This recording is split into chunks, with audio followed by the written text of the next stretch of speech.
Sí, sí, sí, sí, está bien. Ya, bacán. Y bien, buenas noches chicos, entonces, me presento, soy Gustavo Pasoldán de la Identidad de Fisiología, ya les había quitado antes un repaso de respiratorio con mi compañera Andrea. Y bueno, en esta ocasión estaré presentando la segunda parte del repaso de gastroenterología, del fisio de gastro.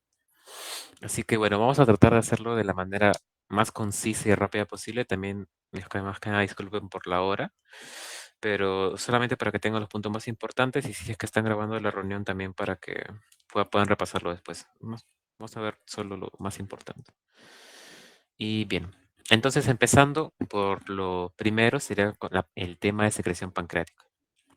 Bien, entendemos que el páncreas es un órgano que, bueno, que se encuentra en la región abdominal, que por anatomía se encuentra más o menos en la zona posterior del abdomen. Tiene dos porciones fisiológicas que quizá ya conocen de la pre, que es una parte endocrina, y una parte exocrina. La parte endocrina ya la han visto en el capítulo de endocrino, ¿no? Eso se va a ser otro tema. Y la parte exocrina, eso va a ser la parte gastrointestinal, que va a ser lo que vamos a ver a continuación en esta diapositiva.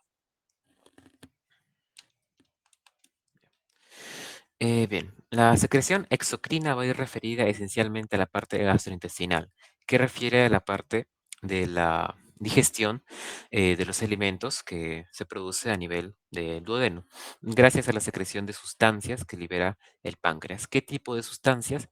Esencialmente dos, o bueno, una como un objetivo primordialmente digestivo, que van a ser las enzimas que van a ser una gran variedad de estas para todos los grupos alimentarios y moleculares que existen, que van a ser los carbohidratos, proteínas y grasas.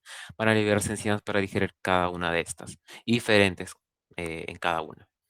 Y bien, esencialmente para esta función el páncreas se va a dividir en lobulillos pancreáticos. Recordaremos que en la parte endocrina se habla del islote de Langerhans, ¿no? Que posee células beta, células alfa, ¿no? Que liberan insulina, glucagón, otras hormonas. Pero en el caso de la parte exocrina, que va a ser liberada al lumen duodenal a través de la ampolla de Oddi, eh, esto se va a lograr a través de liberación desde los acinos pancreáticos, que van a ser este conjunto de estructura histológica que va a contener unas células acinares, que van a ser estas, como si fuese una especie de globito, y que va a ser continuado por un ducto que va a estar revestido por células ductales. Y perfecto. Las dos funciones que va a tener la liberación de esta estructura va a ser dos. Las enzimas que hemos observado que van a ser liberadas esencialmente en los acinos, que va a ser esta parte de la inicial. Y luego en la parte de los ductos se va a liberar una gran cantidad de bicarbonato. ¿Y para qué necesitamos la liberación de bicarbonato? Debido a que una vez que se inicia la digestión en la parte del estómago, donde se libera una gran cantidad de ácido clorhídrico, se disminuye el pH a niveles bastante bajos. Esto va a producir que posteriormente a nivel entérico se tenga que aumentar este pH o neutralizar de una manera para que este no dañe la mucosa que aquí se encuentra. Entonces, ¿cómo se puede neutralizar esta sustancia? Pues el ácido se neutraliza con base. Y una base importante del cuerpo es el bicarbonato. Entonces se libera gran cantidad de bicarbonato para neutralizar el quimo que llega al duodeno. Entonces, las funciones del páncreas a nivel exocrino entonces son esencialmente estas dos. A nivel de bicarbonato, neutralización, nivel de enzimas, que es digestión. Eh, Eso es lo más importante que tienen que saber por el momento. Ahora, características del líquido que libera el páncreas es uno, la isotonicidad y la baja concentración de cloruro. La isotonicidad refiere a que va a tener una osmolaridad bastante similar, por no decir idéntica, a la del plasma sanguíneo. Y esto se va a dar, como recordarán, la osmolaridad, o deben estar viendo en la parte de nefro, o si es que han llevado el lectivo de biología molecular, o de pre quizás. Osmolaridad va a ser la cantidad de osmoles que generan un movimiento de fluidos. Entonces, los osmoles esencialmente a nivel del plasma el principal va a ser el sodio. Entonces, el sodio a nivel del plasma y a nivel del líquido pancreático va a ser básicamente idéntico. El del plasma y el del líquido pancreático. va a ser esencialmente el mismo. La cantidad de potasio, a pesar de que no aporta mucho en este nivel, también va a ser el mismo, a pesar, va a haber un cuadro más adelante que lo va a explicar mejor, pero también va a ser el mismo, básicamente. Y bien, un ion que sí va a tener una diferencia importante va a ser el cloruro, el cual va a ser en mucha menor concentración, va a ser mucha más baja su concentración. Y bueno, acá lo importante respecto al sodio, que debido a que va a estar igual, va a generar una isotonicidad. O sea, va a generar una misma osmolaridad, que en este caso son sinónimos. Bien. Luego podemos hablar en cuanto a las fases de liberación, que esta es una parte bastante sencilla, pero que lo han colocado en sus diapos, así que quizás les preguntan. Bien. Bueno, son tres fases, las mismas que en cuanto se estudian a la parte de secreción gástrica. Las fases son, primero, la fase cefálica, el cual va a aportar el 25% de de la secreción pancreática y va a ser estimulado esencialmente por vía vagal. Como recordarán, quizás de la parte de secreción gástrica, la fase cefálica va a caracterizarse porque va a empezar por un estímulo central, por el estímulo del propio alimento que se encuentra viéndose, que se está oliendo, que se está percibiendo de alguna forma. A nivel del hipotálamo se genera la, el estímulo de esto y se libera la señal para que pueda realizarse a través del nervio vago, el iniciar que genera esto. Y como verán, si es activado por vía vagal, el nervio vago es un nervio parasimpático y por tanto entonces la secreción, el estímulo parasimpático va a estimular el mayor trabajo de la secreción pancreática. Bien, luego pasamos a la siguiente fase, que es la fase gástrica. Esta va a aportar una cantidad ínfima, que va a ser el 10% aproximadamente. Este va a ser tanto vagal y colinérgica. Y como punto importante es que vas esencialmente a secretar enzimas. Y finalmente, lo más importante es la fase intestinal, la cual va a estar mediada esencialmente por hormonas, que vamos a ver más adelante como es la más importante, la CCK. Y que bueno, los reflejos enteropancreáticos también van a jugar un papel extremadamente importante en esto. Con las fases, esencialmente lo que tienen que recordar es que son tres, son similares a la de fase gástrica. La fase la secreción gástrica, perdón. La fase gástrica se caracteriza por la liberación de enzimas, la intestinal por hormonas y que esta es la que aporta mayor cantidad de secreción de jugo a nivel de su trabajo.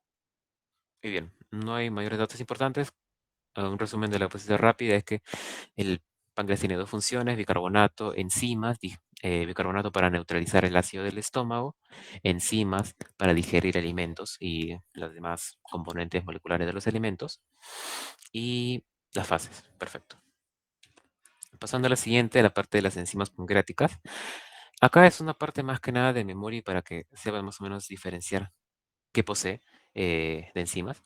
En la cuanto a hidratos de carbono, va a liberarse lo que es la amilasa pancreática.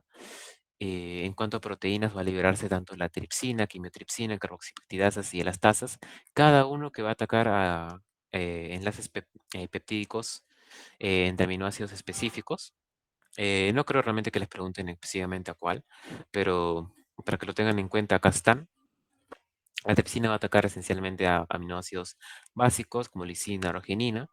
La quimiotripsina, aminoácidos aromáticos, y carboxipeptidasas va a eliminar aminoácidos carboxi terminales. Acá hay una diferencia entre carboxipeptidasa A y B, que la A va a eliminar todos excepto un cierto aminoácido y la B justo ese aminoácido que falta. Y la elastasa también, nuevamente, más de lo mismo. Y los lípidos va a caracterizarse por generar lipasas, colipasas, fosfolipasa y colesterol éster hidrolasa. Con la parte de enzimas, más que nada recordar rápidamente los nombres y más que nada de la parte de las enzimas proteicas, tripsina, quinotripsina, etcétera. ¿Por qué? Porque la verdad no hay mucho más que preguntar realmente, porque es más que nada saber qué las enzimas existen y para qué funcionan. Como dato importante, es que, bueno, el páncreas va a liberar estas, a ver, mejor en la anterior diapositiva, ya. El páncreas va a liberar estas enzimas, ¿no? A nivel de los acinos. Entonces genera estas moléculas que van a ser capaces de digerir una gran cantidad de glúcidos, proteínas, lípidos, etcétera, ¿no? Ahora, si se liberan acá y van a funcionar acá en el lumen intestinal, acaban a funcionar. ¿Cómo es que en el trayecto de los ductos o en el propio sino estas no se activan? ¿O es que eh, fu- funcionan ya y comienzan a digerir el páncreas desde adentro? Comienzan a degradar absolutamente todos los asesinos y digieren a sí mismo el páncreas. ¿Por qué? Pues van a ser una serie de sistemas protectores del páncreas que va a tener. Uno es que en sí las enzimas pancreáticas se liberan en forma desactivadas, en forma de simógenos, y van a activarse posteriormente a nivel del lumen por por un cofactor que va a ser la urosinasa, y esta va a ser finalmente el que le va a dar la capacidad de actuar. También que van a tener ciertos pHs en los que van a poder actuar mejor, y bueno, también van a tener otros sistemas de protección, como pueden ser también el moco entérico que se encuentra en la zona, el hecho de que en las vesículas pancreáticas se encuentran algunos quelantes intrínsecos de las células que van a generar que no se activen las enzimas y otra serie de factores. Esencialmente el que más tienen que recordar es el de la urosinasa que va a activar a nivel del lumen principalmente. Y bueno, pero para recorrer ese punto y listo. Y luego vamos a la parte de la regulación de la secreción pancreática. Y bien, eh, entendemos que, que el páncreas tiene que liberar su contenido en cierto momento. Ya hemos visto que este se va a activar más, ir activando más dependiendo de el estímulo que esté recibiendo, que puede ser esencialmente vagal. Pero ahora, llega el alimento al lumen del duodeno. ¿Cómo es que este alimento va a estimular a que el páncreas sepa que tiene que liberar el contenido? Y bueno, lo esencial es que van a existir ciertos receptores eh, en el duodeno, un tipo de células, que van a generar posteriormente estímulos de acuerdo a la percepción de ciertos aminoácidos, lípidos, glúceos, etcétera, a nivel del duodeno, y que de acuerdo a la presencia de estos van a generar el estímulo para que el páncreas libere su contenido. Y bien, entonces acá lo tenemos, la presencia de aminoácidos, péptidos o ácidos grasos, van a generar el estímulo a las células de tipo I, a las células I del duodeno, para que estas liberen a la colecistoquinina, a la CCK, que ese es el nombre completo, para que éste genere un estímulo en las células acinares, que van a generar una vía por inositol fosfato 2 y calcio, que se llama la vía de la fosfolipasa, básicamente.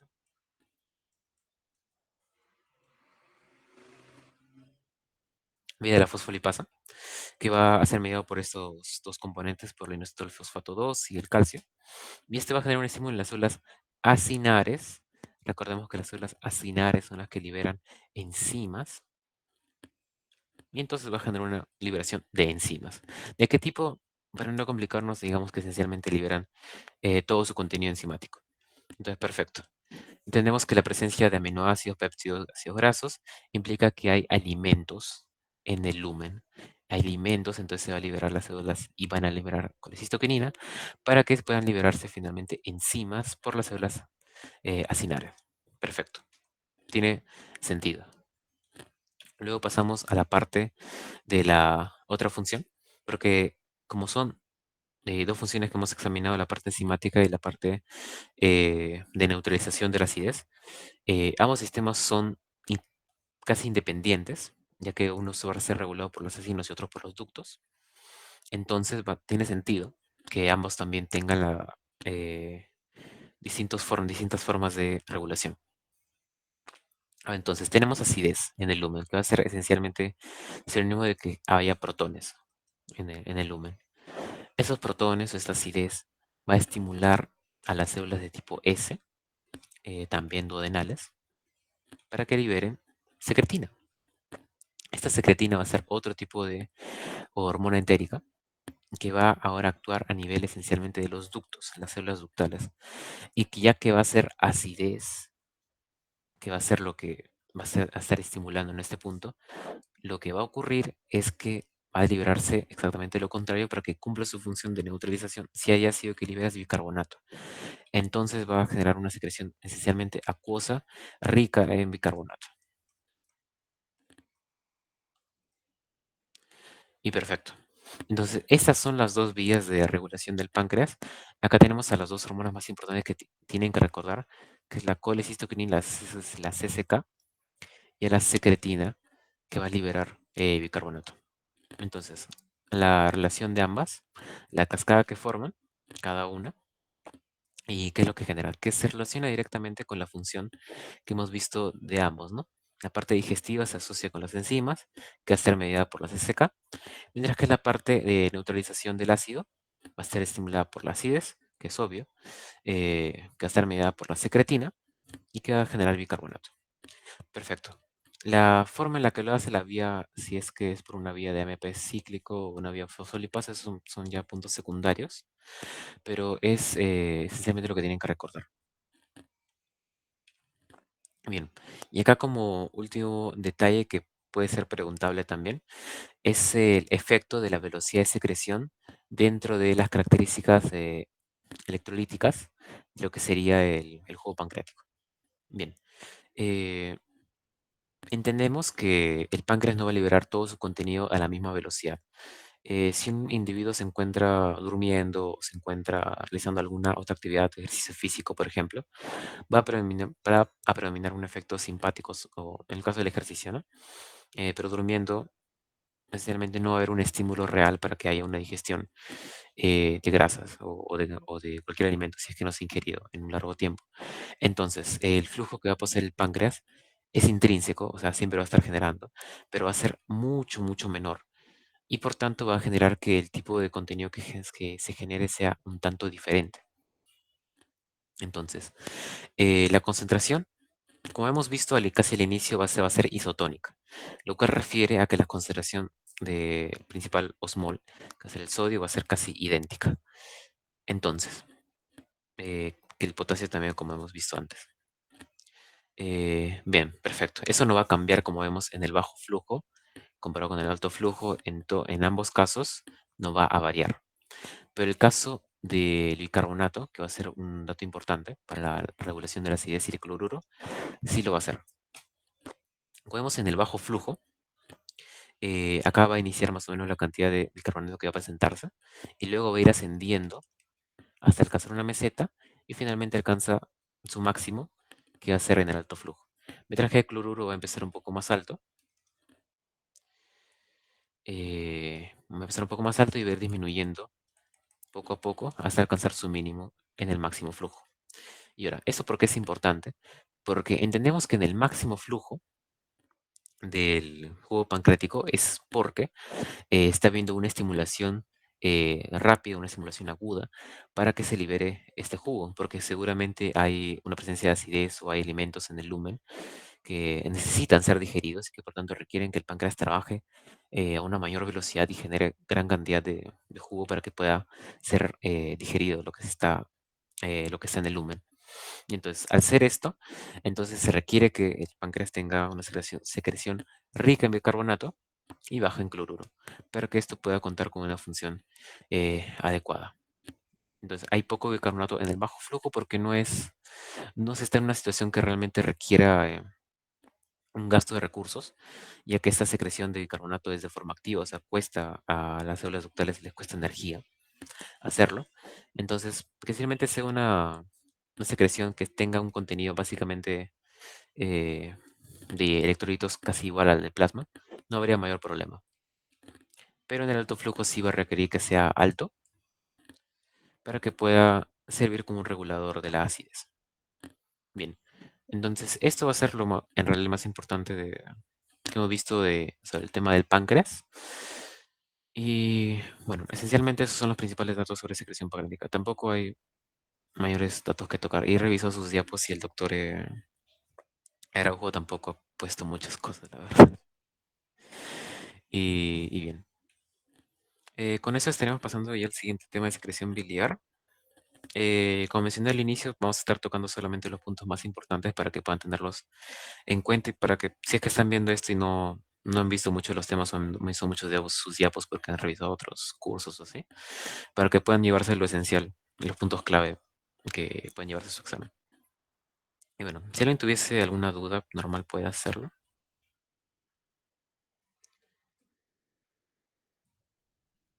De lo contrario, si es que no hay dudas, normal continúo con la parte de secreción biliar. Bien. Bien, ahí se me fue una animación. Bien, entonces tenemos la secreción biliar. Puse definición, sí. La bilis va a ser una sustancia que va a ser generada por el hígado, cuyo objetivo va a ser la digestión y absorción de lípidos. Perfecto. Ahora, como para dar otra pequeña introducción, bueno, la bilis va a ser generada en el hígado y va a tener la característica de digerir grasas. Perfecto. Pero ya hemos hablado antes en el páncreas, que el páncreas también genera enzimas como las lipasas, las colipasas, fosfolipasas, etcétera, eh, que van a ayudar a la digestión de lípidos. Entonces, ¿por qué es necesaria la bilis si es que ya tenemos al páncreas? Pues porque la bilis va a servir para la digestión y absorción de una manera indirecta, ya que como recordarán, los lípidos tienen la característica en muchos casos eh, de ser polares, de ser sustancias que tienen dos partes, una polar y una no polar. Y es debido a esto que va a tener la característica de formar micelas o formar gotas de grasa que muchos hemos visto quizás cuando hemos cocinado, hemos visto el clásico experimento de juntar agua y aceite y ver que no se mezclan. Entonces, al ver esto, en el cuerpo es exactamente lo mismo. La grasa o los lípidos en general cuando llegan al lumen, que es un lumen esencialmente acuoso, acá tenemos al- a los enterocitos. Acá tenemos al moco que cubre casi todo esto. Y no, los lípidos cuando llegan a la zona van a llegar, pero no van a mezclarse. No sé dibujar, discúlpenme. Eh, ya. Los lípidos cuando lleguen a la parte de la secreción mucosa, que va a ser más que nada acuosa, no se van a mezclar con el moco. Van a permanecer acá flotantes y van a formar micelas o gotas de lípidos. Las micelas van a ser como esas gotitas, pero en su forma más pequeña, que van a ser de una monocapa. Van a formar estas micelas, van a acumularse en la parte del lumen y no van a poder ser absorbidas. Entonces, ¿cómo es que el cuerpo puede generar que y ayudar a que estas gotitas de grasas lleguen, se disuelvan se disuelvan en el moco gástrico acuoso y que puedan ser finalmente digeridas, que puedan ser dianas de las enzimas que van a romper a las grasas complejas, formando y solo dejando a las simples, que van a ser los triglicéridos, los triglicéridos, y que puedan ser finalmente absorbidas por los enterocitos.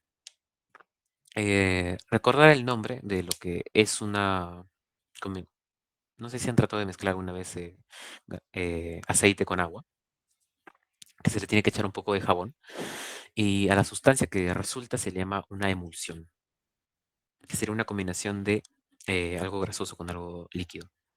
Entonces, esta emulsión va a ser justamente la función de la bilis, que es la de emulsificar a las grasas para que esas puedan ser expresadas en sus mínimos componentes y si finalmente sean absorbidas y sean atacadas por las enzimas que son liberadas por el páncreas. Entonces, no tiene una función directamente en romper cosas o destruir enlaces, sino simplemente de hacer que estas micelas dejen de actuar. ¿Y cómo lo hacen? Pues es un tema medio molecular, pero para que se entienda, esencialmente es que, bueno, las micelas van a ser círculos, ¿ah? Van a ser sustancias esféricas que van a tener, que van a ser como membranas celulares, básicamente. Van a tener acá una parte polar, otra parte apolar, y así, y así, y así. Y debido a su configuración, bueno, van a ser esencialmente así. Y en su interior van a contener a otra cantidad de lípidos y de otro tipo, y así, así, así. O sea, otro tipo de lípidos más complejos y otras sustancias que pueden ser tanto vitaminas hasta otras cosas. Entonces, acá se ha acumulado y esto no se va a mezclar con la parte grasa. ¿Cómo actúa la bilis? En términos simples, esencialmente la bilis va a actuar como un detergente. Va a tener unas características moleculares bien similares a lo de los lípidos. Va a unirse a su superficie. Va a unirse acá y va a generar que la fuerza que las mantiene unidas, que va a ser una fuerza de cohesión, va a generar que la fuerza entre todas ellas vaya disminuyendo con la cantidad de que estas sales biliares se vayan uniendo a su superficie.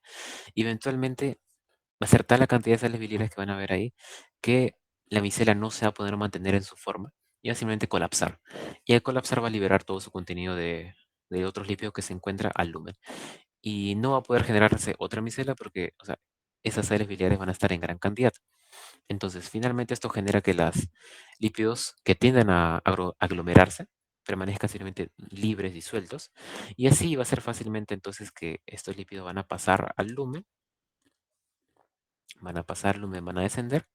Y acá en el lumen, en el borde en cepillo de los enterocitos van a poder ser absorbidos. Esencialmente, esa es entonces la función de la bilis y qué es la bilis y el por qué es importante. Y perfecto. Y ahora sí pasamos entonces a la parte que sí se les ha mostrado en sus diapos, que es la liberación y las fases. Bien. Y cuando me da spoiler acá es la CCK tiene una función importante. Bien. Acá un pequeño gráfico para que se entienda lo que voy a explicar ahora. Todo inicia en el hígado, ¿no? El hígado va a liberar sales biliares. ¿De qué forma? Eso es para otro tema. Las sales biliares van a ser liberadas por el hígado, van a generarse sus clases de histología, quizás recuerdan por los canalículos biliares, van a liberarse por esa zona y van a fluir a lo largo de estos canalículos para finalmente ir formando los grandes ductos biliares, el conducto biliar hepático derecho, el izquierdo, y ya eso es parte de anatomía, pero van a esencialmente ir creciendo hasta formar finalmente las vías biliares mayores. Acá, de manera general, tenemos a esta. Y bueno, cuando llegue acá, próximamente lo que va a hacer es avanzar. Ya. Entonces tenemos a las sales biliares ya liberadas en los canalículos y a punto de avanzar por las demás vías, por el colédoco esencialmente. Bien, a punto de avanzar, vamos a tocar un poco sobre lo que son las sales biliares y bueno, y la bilis en general. Bueno, la bilis, como hemos visto, se va a componer en gran parte de sales biliares, que van a ser estos, en 50%. Casi su mitad de composición en peso va a ser de esto. También va a tener pigmentos biliares. El pigmento biliar más importante va a ser la bilirrubina,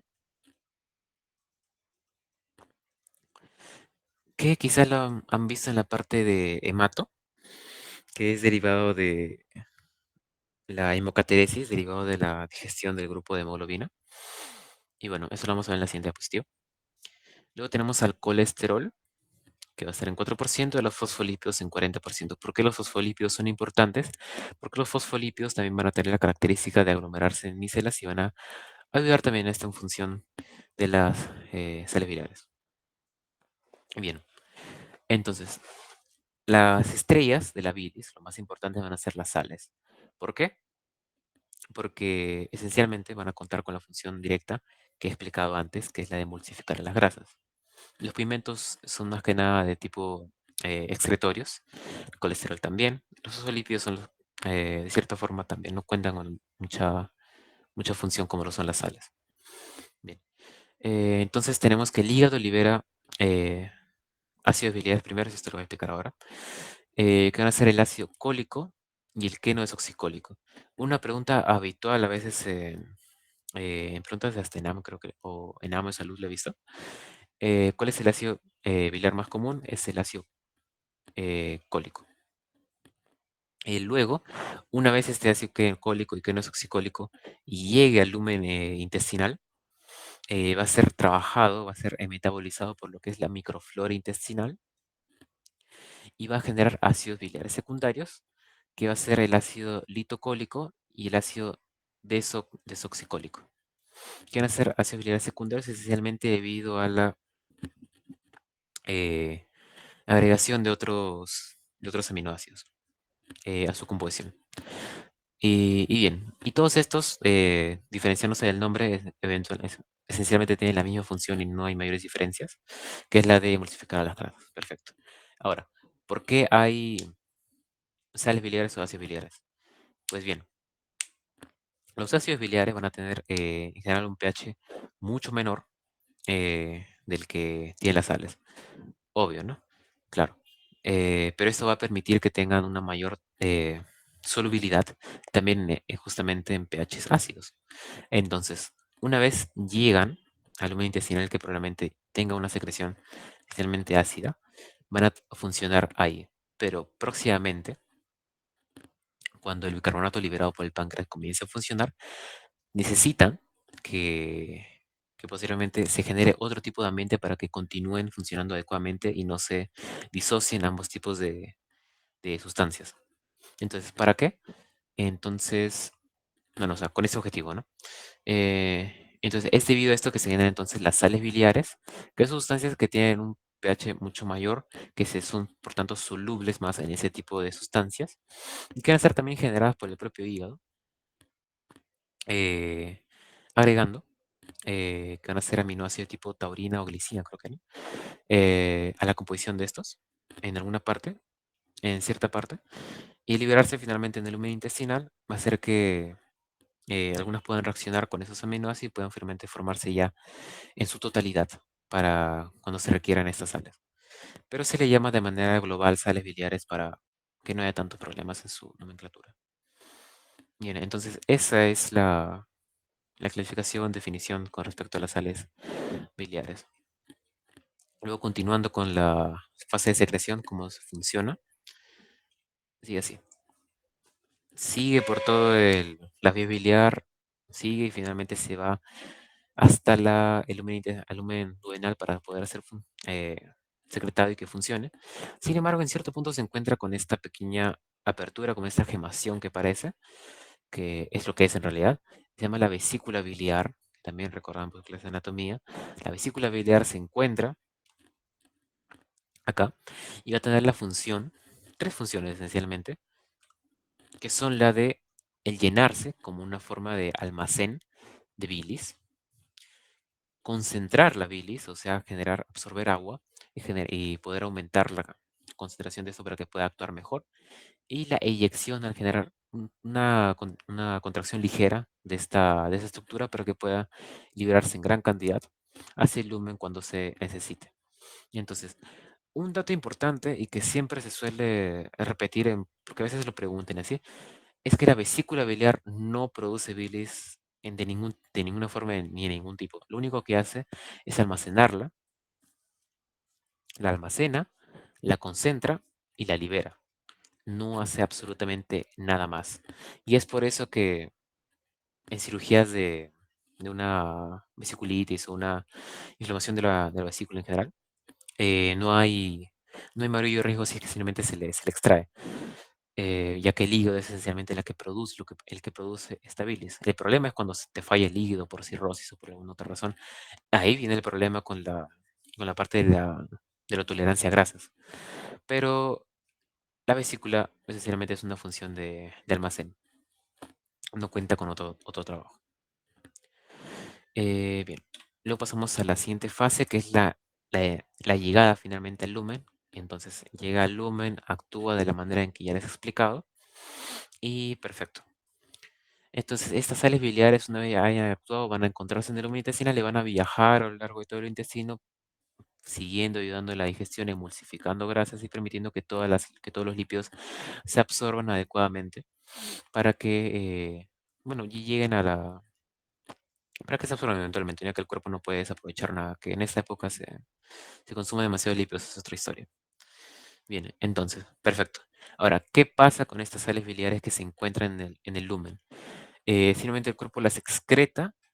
Pues no, son un elemento bastante importante como para que el cuerpo simplemente las deseche así nomás. Recordemos que el cuerpo siempre va a tratar de economizar en absolutamente todo lo que pueda, porque todos los componentes son muy importantes para la vida y nada es gratis en la evolución.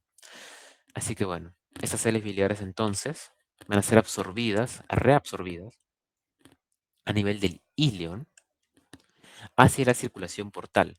Y, y sí, van a pasar a la circulación portal para posteriormente pasar al hígado a ser totalmente reabsorbidos y reusados en un ciclo eterno que se va a llamar ciclo enterohepático. Ahora, para ir mencionando algunos detalles, en el ilion se va a absorber en esta zona, no es que sea por gusto, es más que nada porque en el ilion va a ser la parte final del intestino. Entonces, en la parte final, cuando ya se ha absorbido posiblemente ya todas las grasas que se han podido, ahí es recién donde se va a absorber de nuevo las sales biliares para que ya se detenga todo el proceso. Eso es lo que dice este cuadrito, reabsorción del ilion promedio, para que las sales biliares actúen el mayor tiempo posible. Nada más. Perfecto. Y bueno, como acá lo mencioné, el paso 5 es la llegada de las sales virales al hígado y que finalmente se rehusan. Acá está de forma resumida las 5 fases que hemos visto: la secreción de los constituyentes de la bilis, la función vesicular, la liberación de bilis en el duodeno, que es el número 3, la circulación enterohepática, el 4, que es la reabsorción a nivel del ilion, y finalmente la 5, la formación de novo de sales, que acá lo he puesto de esa manera. Pero bueno, es que el hígado en general, a pesar de que se trata de hacer la mayor cantidad de trabajo posible para que todas las sales se reabsorban, nada es perfecto. Sí se van a llegar a perder cierta cantidad de sales, pero que va a ser bien poca. El número de porcentaje re- no lo tengo a la mano como tal, pero me parece que es del 15 al 20%, 10% más o menos, así que es poco. Realmente lo que se pierde finalmente, o menos incluso. Así que solamente es esta cantidad la que se tiene que reponer todos los días, debido a que se pierden diariamente en la excreción. Y bueno, eh, entonces, como entendemos, el hígado solo genera una poca cantidad de sales. ¿Qué pasaría si es que por alguna razón, una ileoctomía, por ejemplo, se extrae el ilion, se te quita medio intestino, porque tenías una herida, no sé, algo? Entonces, ¿qué pasaría? Entonces, realmente todas las sales biliares en este caso se van a perder, porque solo el ilion va a tener la capacidad de absorber estas. Entonces, ¿qué va a pasar si todas las sales biliares se absorben? Pues el hígado es sabio y va a tener la capacidad de formar una mayor cantidad de sales biliares, va a percibir que no le están llegando de la circulación enteropática casi nada, entonces va a generar una mayor cantidad de estas. Me parece que las cantidades son de 5 a 6, de 5 a 6 gramos diarios de bilis que se produce de manera general, como que liberado desde acá, pero gran parte de estos son ya reutilizados. El, el cuerpo en general llega a producir solo 0,5 gramos más o menos diarios reales. Y ahora, pero puede tener la capacidad, en estos casos donde se pierde todo, de no hasta una cantidad de hasta unos 2 a 3 gramos más o menos diarios de bilis extra producida, únicamente de nuevo. Así que como vemos, de esta cantidad de 5 a 6 a 2 a 3 es importante, es una pérdida de casi la mitad. Entonces, como vemos, a pesar de que el hígado puede tener una gran capacidad de sintetizar nuevamente bilis, la función, si es que se pierde totalmente el hígado o si es que se pierde totalmente el hígado, va a estar mucho más limitada. Y eso es lo que genera los famosos síntomas de intolerancia a grasa, que eso ya es parte de semiología y lo van a ver más adelante. Pero que básicamente una persona no le da indigestión, a lo grosso modo, por comer grasas. Y bien, eso es lo más importante respecto a la parte de secreción biliar. Ah, ya, me olvidaba de esto. La CCK, que es la hormona que hemos visto que se libera por la célula C, del páncreas, que tiene un efecto en la secreción enzimática del páncreas, también va a contar con una función acá, a nivel biliar, ya que va a estimular la contracción de la vesícula biliar, o sea, va a inyectar mayor cantidad de bilis y va a relajar también el esfínter de Oddi, que el esfínter de Oddi también es la conexión que conecta al conducto, sí, el conducto pancreático de Wilson con eso, del, sí, el conducto biliar con el conducto pancreático que se unen en esa parte. Entonces ambos van a conectarlo justo en este punto, en la ampolla de váter que está afuera, y justo ese musculito que regula todo va a ser el esfínter de Oddi. Entonces va a relajar a este, a generar su expansión, y finalmente toda la bilis va a poder pasar. Entonces esta CCK esencialmente funciona, pero que puede generarse mayor cantidad de bilis. Que también se relaciona con la función pancreática, porque como recordarán por anatomía, el páncreas se encuentra acá conectadito por el Wilson o el conducto pancreático común. Acá todo el páncreas se encuentra unidito.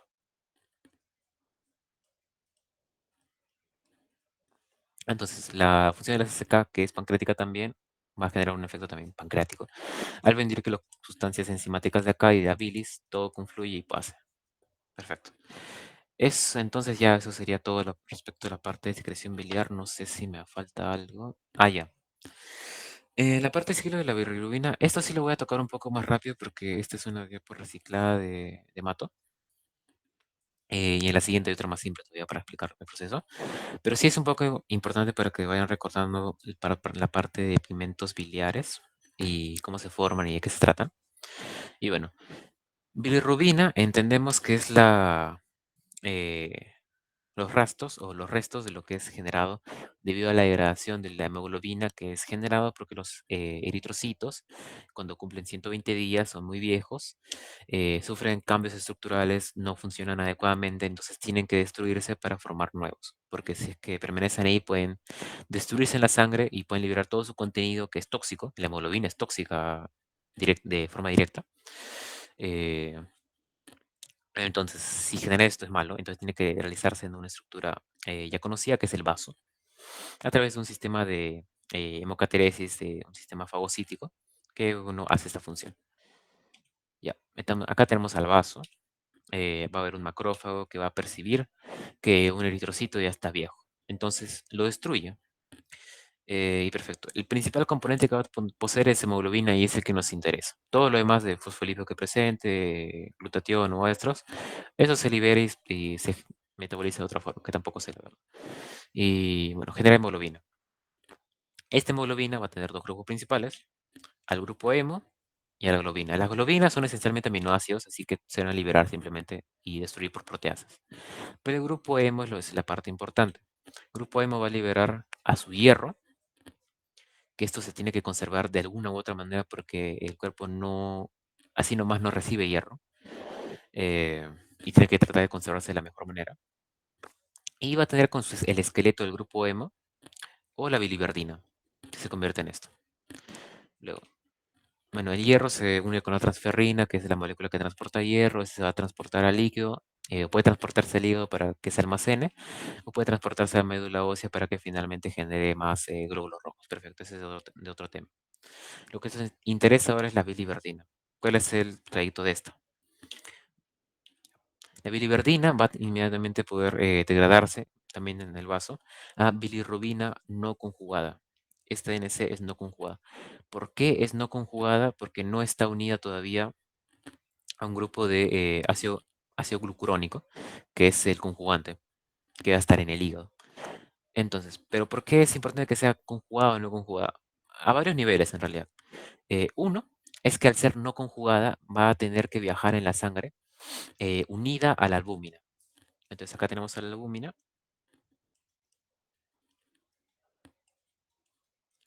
Albúmina. La bilirrubina no conjugada va a ser la que va a viajar unida a esta y va a viajar por la sangre por esta. Perfecto. Y esta una vez ya cuando llegue al hígado, el hígado va a unirla al ácido glucurónico o glucuronato, como quieran llamarle, y va a formar bilirrubina conjugada. Y esta bilirrubina conjugada usualmente está solamente en el hígado, claro, pero por algunas circunstancias puede trasladarse a la sangre. Y cuando lo hace, esta no se va a unir a la albúmina, a la bilirrubina conjugada, no se une a la albúmina. Viaja sola en la sangre. Y eso tiene algunas características en ictericia, el doctor Araujo también explicó ictericia en su clase, no sé por qué, pero ahorita explico un poco de ello ahorita. Y bien, una vez que viaja la bilirrubina conjugada al hígado, esto posiblemente, bueno, es un pigmento biliar, se libera al intestino en bilis. Ahora, inmediatamente después de esto, va a formar urobilinógeno por acción de microflora. A partir de acá todo es microflora. Forma urobilinógeno que puede ser reabsorbida y formar urobilina en el riñón. Y que al liberarse esta le da la coloración medio amarillenta a la orina. Perfecto. Pero si se queda en el intestino, va a seguir siendo degradada y va a formar estercobilina, que va a ser parte de las heces y es también lo que le da la coloración de negruzca que todos conocemos de las heces. Perfecto. Entonces, justamente por eso se llama pigmentos biliares, porque como vemos, le da a la orina y a las heces una coloración distintiva. Ahora, he visto lo que el doctor Araujo les ha colocado en sus diapos, explicó un poco de lo que es ictericia a muy grandes rasgos. Desconozco si en su clase dictada les ha dicho algo más. No creo que les pregunte algo del tema porque o sea, es otro tema. Es más que nada semiología. Pero para explicar algunos puntos importantes que quizás puedan tener en cuenta si es que le llegan a preguntar, es esa distinción entre un patrón hemolítico o un patrón colestásico. Un patrón de ictericia hemolítica es esencialmente de elevación de bilirrubina no conjugada. ¿Por qué? Porque se libera desde acá. Hay una gran liberación de estos componentes eritrocitos y esto va a generar entonces gran cantidad de bilirrubina no conjugada.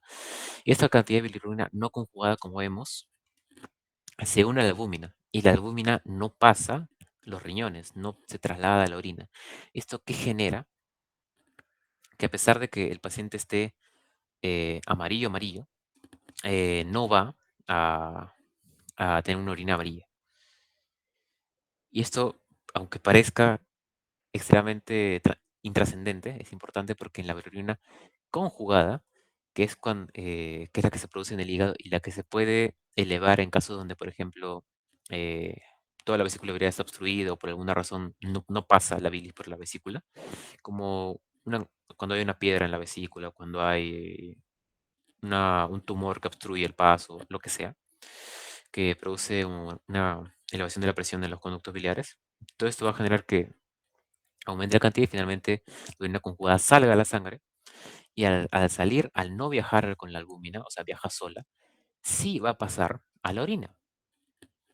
Y al pasar a la orina le va a dar una coloración bien, bien particular que se habla de orina cargada, orina de té cargado. Y bueno, esta coloración va a ser una coloración bien marcada y es la que se habla justamente de un patrón más colestásico de ictericia. Y todos, claro, cursan con que el paciente está amarillo. Eh, entonces, sinceramente, eso es lo que, si es que les preguntan algo de ictericia que no creo, que es lo que deberían saber un patrón. Mejor lo escribo para que lo tengan. Hemólisis y colestasis. En la hemólisis tenemos bilirrubina no conjugada y en colestasis tenemos a bilirrubina conjugada. Eso es lo que tienen que saber esencialmente. Y bien. Ah, ya, y que en la colestasis es que hay acolia. O sea, acolia que es que las heces no tienen color. El patrón colestásico es bien curioso porque en la orina sale bien cargada, o sea, bien, bien colorada, pero las heces salen blancas, que eso es lo que se llama acolia. Eh, como repito, esos son términos de semio, pero si es que le preguntan algo, porque he visto que es un toco de ictericia, eso es esencialmente lo que tienen que saber. Y bueno, de lo de antes también es lo que tienen que saber sobre el ciclo de la bilirrubina. Bien, bien. Este es un diagrama mucho más resumido de todo lo que hemos visto ahorita, está en inglés. Tenemos entonces, solo para resumir de nuevo, a los glóbulos rojos que liberan su hemoglobina en el sistema del vaso. Fueron biliverdina, fueron bilirrubina, perfecto. En la sangre, bilirrubina no conjugada, en este caso se une a la albúmina, llega al hígado, la bilirrubina con la UDP, glucosidtransferasa, etcétera, que es la enzima que en este caso va a permitir que el glucoronato se una, va a formar bilirrubina conjugada y que se va a poder extractar en la orina, que es con lo que mencionaba antes. Y esa bilirrubina conjugada finalmente se libera al intestino, forma urobilinógeno, urobilina, estracobilina y es excretada. Y eso es esencialmente todo lo que tienen que saber. Tres niveles, vaso, hígado y intestino. Y eso es esencialmente todo lo que tienen que saber sobre este tema. Ya, luego pasaríamos a la parte de hígado como tal. ¿Alguien tiene alguna duda?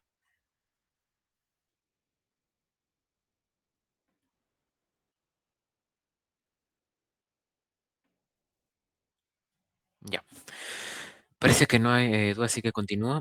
Bien, como comentario nomás me parece curioso porque su clase las ha hecho el doctor Araujo y porque estaba muy curioso porque en mi año las hizo un doctor Captcha de Almenara y el doctor hizo como 60 diapos de este tema y vi que el doctor lo condensó todo en poquitas, así que mejor por ustedes, la verdad, porque esas diapos eran insufribles.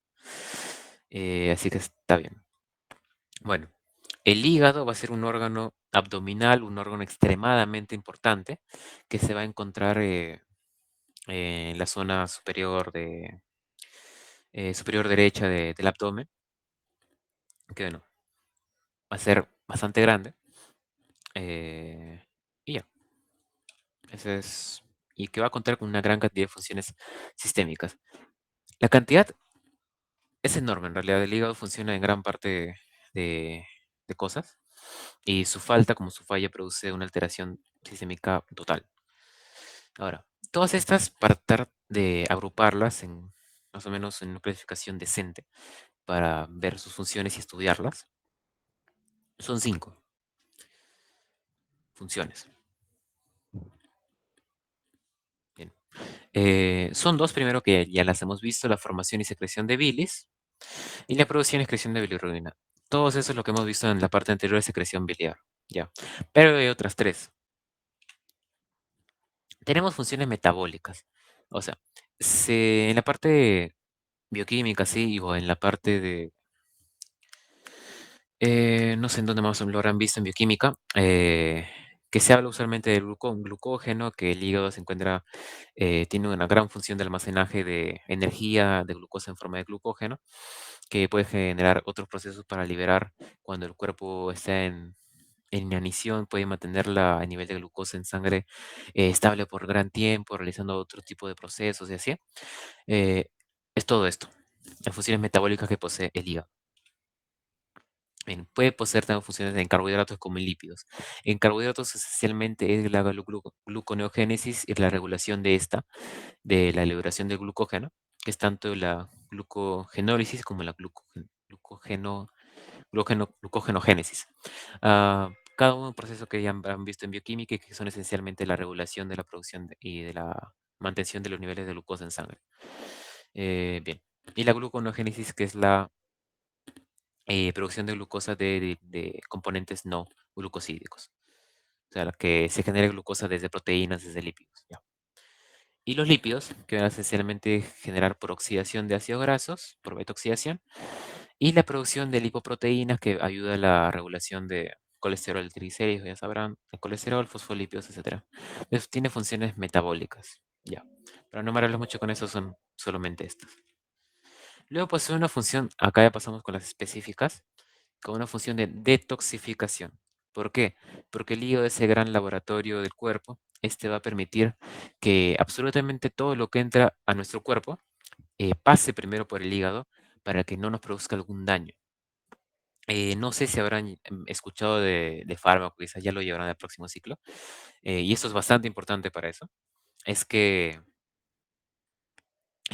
todo lo que se toma tiene que ser procesado de alguna manera para que no sea, para que no actúe directamente y pueda tener un efecto perjudicial en el cuerpo. Es por eso que se habla de que el hígado genera una detoxificación. Esto se genera a través de un metabolismo de primer paso. O sea, todo lo que se absorbe inicialmente en el intestino por la circulación portal pasa al hígado y todo, absolutamente todo lo que se pueda, va a tener que pasar por un hepatocito y toda sustancia extraña va a tener que ser trabajada de varias formas, hay varias formas, para que pierda su funcionalidad de alguna forma y que no sea entonces dañina para el organismo. Y bueno, esto va a tener dos formas, reacciones de fase uno y reacciones de fase 2. Las de fase uno van a ser esencialmente de varios tipos también, como son varias formas en las que puede ayudar el hígado en esto. Pueden ser de reacciones de oxidación, reacciones de lisis, reacciones de conjugación también, etcétera. Y bueno, son varias funciones. Esencialmente sirven para detoxificar. Bueno, reacciones de fase uno citocromo P450. Reacciones de fase 2 conjugación con algún otro elemento. También se puede hablar de reacciones de fase 3 que son esencialmente reacciones posteriores a que sigan la conjugación, o sea, otras. Pero eso no es tan importante. Bien. eh, lo importante que tienen que saber de toxificación es que todo va a pasar por el hígado para que todo pueda ser revisado y que no sea tóxico.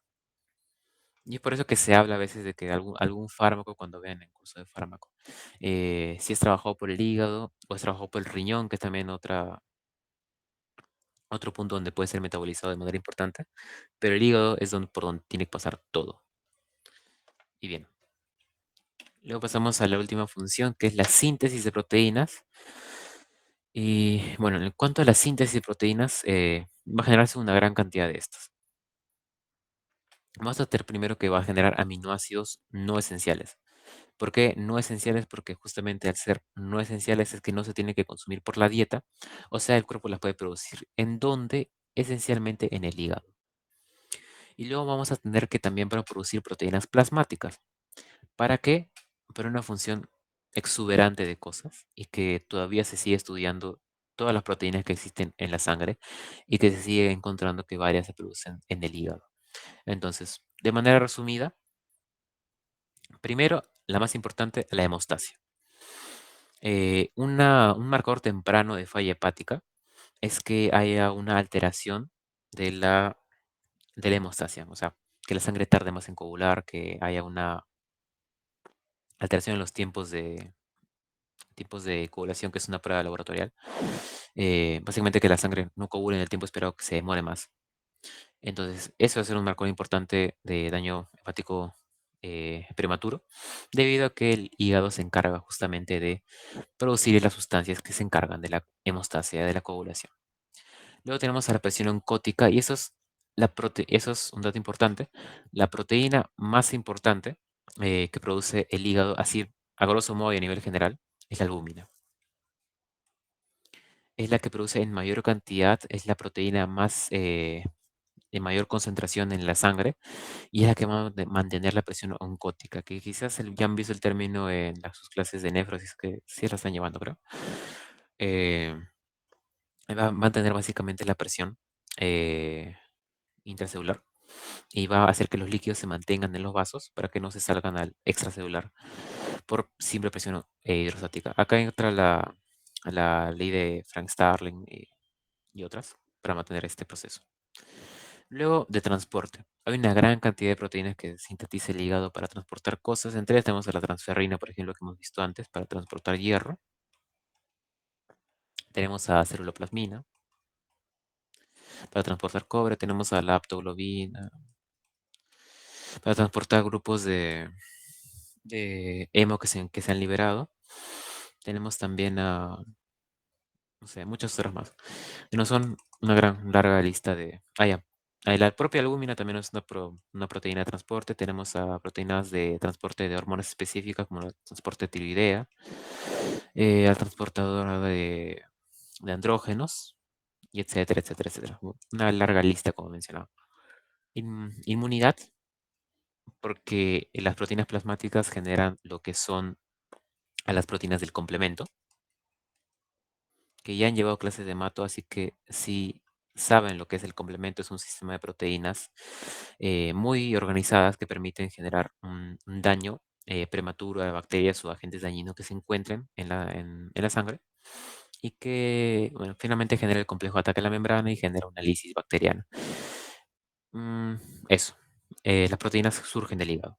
Y etcétera, etcétera, etcétera. Las funciones son grandes. Como ven, la síntesis de proteínas es lo que el hígado realiza en gran cantidad. Y bueno, entonces, esta son a grandes rasgos todas las funciones que posee el hígado.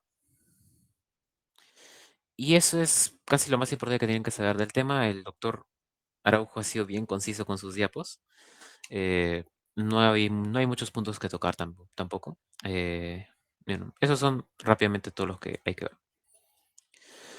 Bien, ahora paso. Si alguien tiene alguna duda, normal puede decirlo.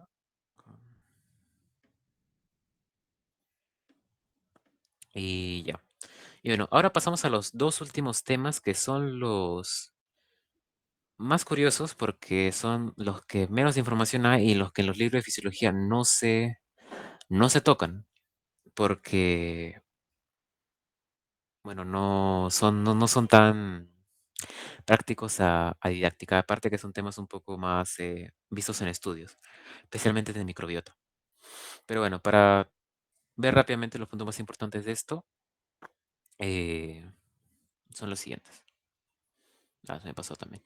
Ya. eh, bueno, tenemos primero en cuanto a la microflora. Lo que se puede hablar de microflora, como mencioné, en Meño se hizo una clase bastante extensa de grupos bacterianos, de cómo afecta a la vida diaria, de cómo se puede afectar al metabolismo, etcétera, etcétera.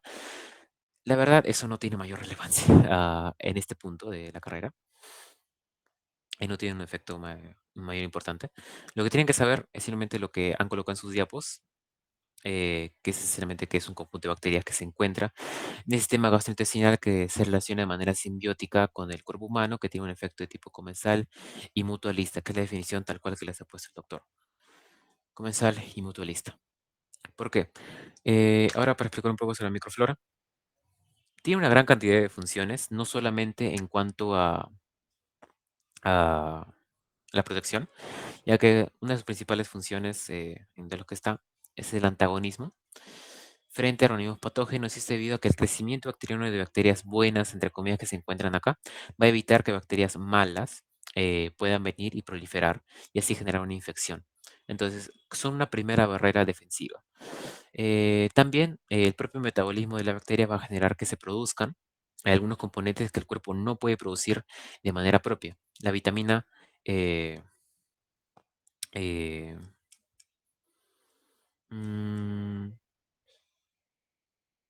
no me acuerdo bien el nombre, quinonas. Las quinonas en general no se pueden producir, no se suelen consumir muy habitualmente, o si es que lo hacen son en poca cantidad, pero las bacterias de la microflora sí la van a producir de manera común y van a ser de esta fuente que se van a absorber en mayor cantidad.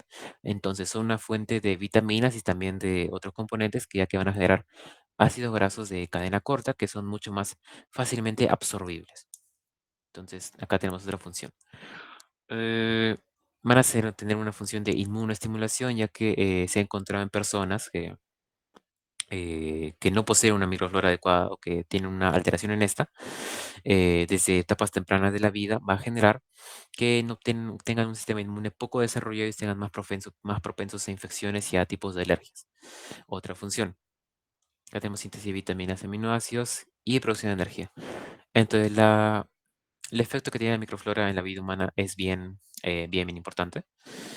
Eh, pero son los puntos más importantes que tienen que saber en realidad. Eh, bien. Mm, no se me ocurre otro dato que puedan llegar a preguntarles. Tipos de bacterias más comunes, Bifidobacterium, que se encuentra acá, y Lactobacillus. Clostridium también se puede encontrar, pero es más que nada patógeno. Y ya, nada más. Ya, luego en cuanto a gas intestinal, eso sí es un poco más curioso. Bueno, el gas intestinal va a estar producido de tres fuentes. Del aire que deglutimos al comer, al hablar, a hacer cualquier cosa. El gas bacteriano que va a producir la microbiota y el gas difundido del sistema porta de un modo de difusión simple, ¿no? El gas se encuentra en el vaso, hay cierta permeabilidad, pasa al lumen, ¿no? No hay mayor ciencia. Que va a ser poquito en realidad.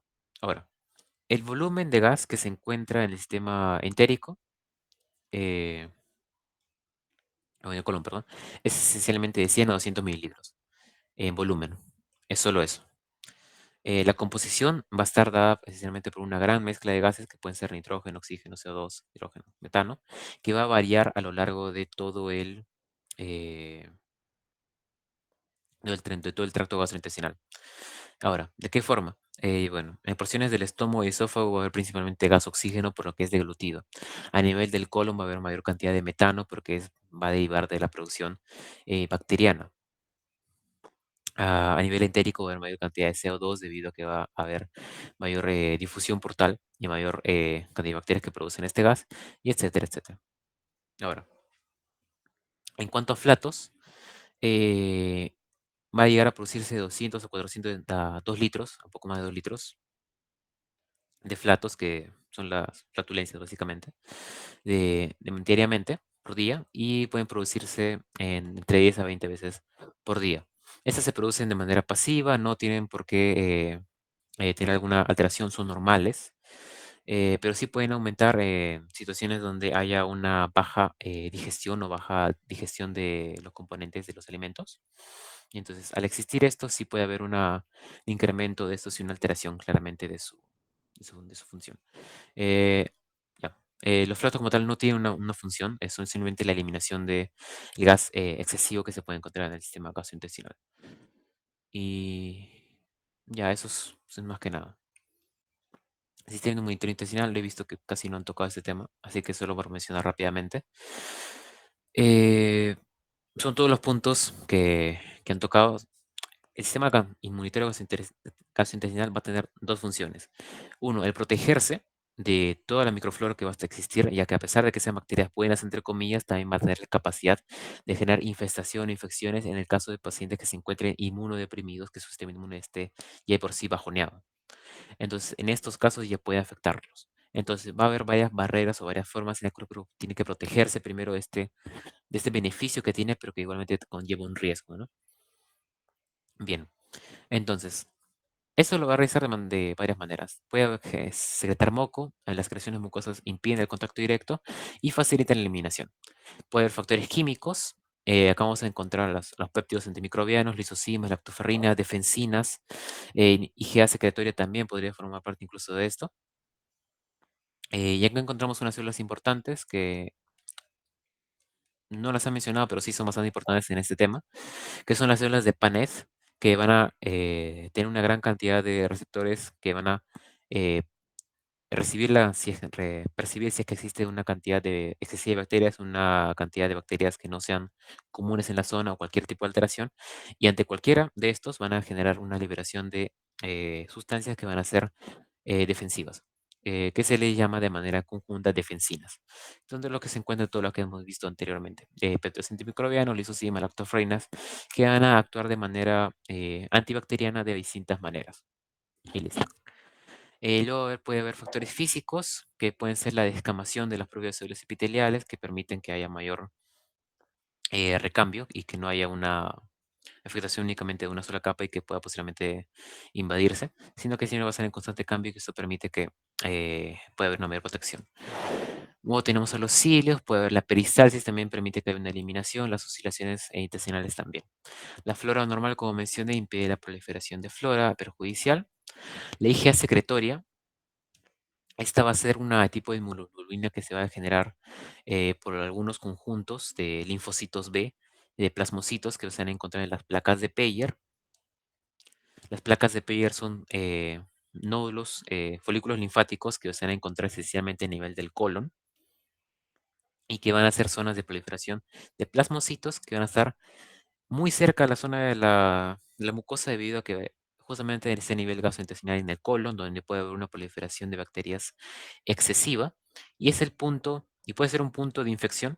Entonces, rápidamente el cuerpo tiene que actuar para poder reconocer estas bacterias nuevas o estos puntos de infección y así poder generar una respuesta inmune adaptativa rápida. Entonces, es esencialmente en estos donde y el por qué ocurre. Bien, ¿qué son los linfocitos los que median esa función? ¿No? Está claro también. Y bueno, algunos de estos plasmocitos van a generar IgA secretoria, que bueno, la IgA, ya como sabrán, posiblemente es una inmunoglobulina dimérica. Tenemos acá una inmunoglobulina.